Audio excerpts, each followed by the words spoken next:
अस्सलाम वालेकुम स्टूडेंट। आज जिस टॉपिक को हम डिस्कस कर रहे हैं वो है total inter reflection formed in rainbow.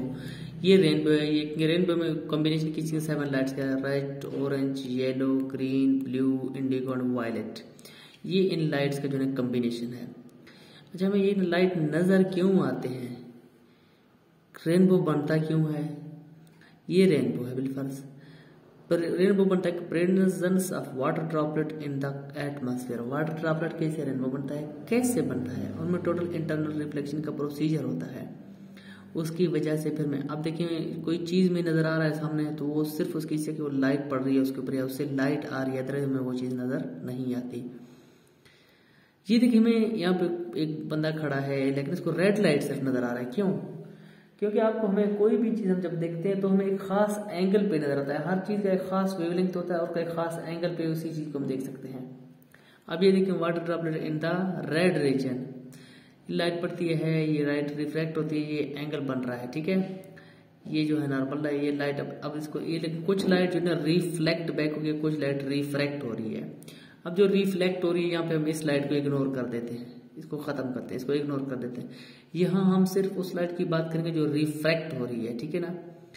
अब ये लाइट रिफ्लेक्ट हो रही है तो देखें basically white light combination of क्या है, 7 लाइट। इसको आम टर्म में विबगायर भी कह सकते हैं। ठीक है, अगर यहाँ पे हम एक प्रिज्म रखते हैं तो ये व्हाइट लाइट हमें एक 7 कलर के बैंड की सूरत में नजर आता है। अच्छा, बेसिकली जब बारिश के बाद बहुत सारे एयर वाटर ड्रॉपलेट होते हैं एयर में, वो उस प्रिज्म के तौर पर एक्ट करते हैं। जब और सूरज की रोशनी उन वाटर ड्रॉपलेट पर पड़ती है तो प्रिज्म के तौर पर एक्ट करते हैं और हमें वो जो व्हाइट लाइट होता है वो 7 कलर की तरफ नजर आता है। बेसिक क्वेश्चन ये है कि ये लाइट को तो ये रिफ्रैक्ट बैक क्यों हो रहा है, रिफ्लेक्ट बैक क्यों हो रहा है, रिफ्रैक्शन क्यों हो रही है? यहाँ पे ये लाइट को तो चाहिए था कि ये सामने सीधा गुजर जाता, लेकिन ये रिफ्रैक्शन क्यों हो रही है?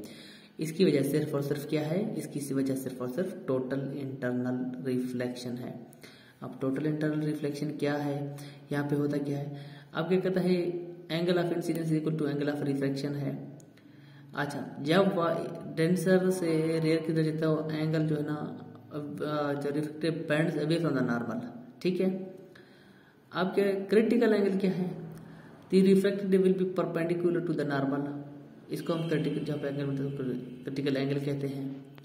अब देखिए यहाँ पे जो क्रिटिकल ये रिफ्रैक्टेड रे है और नॉर्मल है, इनके एंगल जो है 90 डिग्री परपेंडिकुलर है। अब ये क्या होता है, इंसिडेंट एंगल इंक्रीज करती है तो लाइट रिफ्रैक्ट हो गया है, रिफ्लेक्ट हो गया है, रिफ्लेक्ट बैक हो गया है। ठीक है, अब ये हमें क्या होता है, अब आगे देखते हैं। तो यहाँ पर टोटल इंटरनल रिफ्लेक्शन किसे, यही यहाँ पे यही प्रोसीजर हो रहा है। ये क्रिटिकल एंगल जो है ना जो होता है रिफ्लेक्टेड रे और नॉर्मल परपेंडिकुलर है और यहाँ पे रिफ्लेक्शन का अमल रिपीट हो रहा है। अब देखिए यहाँ पे ये बार रिफ्लेक्ट बैक निकल पाए जाते हैं क्योंकि यहाँ पे क्या होता है, टोटल इंटरनल रिफ्लेक्शन का अमल नहीं हो रहा। जहाँ पे टोटल इंटरनल रिफ्लेक्शन का अमल होगा वहां पे जो है ना रिफ्रैक्ट बैक होंगे। जहाँ पे टोटल इंटरनल रिफ्लेक्शन का अमल नहीं होगा वहां पे रेज जो है ना सीधा वाटर ड्रॉपलेट से बाहर निकल जाएंगे।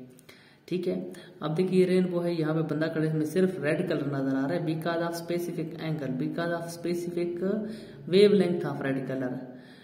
जिस रेड कलर का एक स्पेसिफिक एंगल है, ऐसे ही वायलेट का एक स्पेसिफिक एंगल है। अगर हम उस एंगल पे खड़े हुए जो वायलेट का एंगल है, वायलेट कलर का, तो हमें वायलेट कलर नजर आएगा। रेड का एंगल है तो रेड नजर आएगा, ब्लू का एंगल है तो ब्लू नजर आएगा। अब ये भी कह सकते वेवलेंथ की बात भी कर सकते हैं। ये सारी चीजें खास वेवलेंथ पे नजर आती हैं। ठीक है, हर वेवलेंथ पे हर कलर नजर हमें नहीं आता। ये सीधा वाटर ड्रॉपलेट में क्या होता है, टोटल इंटरनल रिफ्लेक्शन होता है, फिर रेनबो में नजर आता है। अभी भी अगर कोई चीज समझ ना आए तो आप मुझसे पूछ सकते हैं। Thank you so much.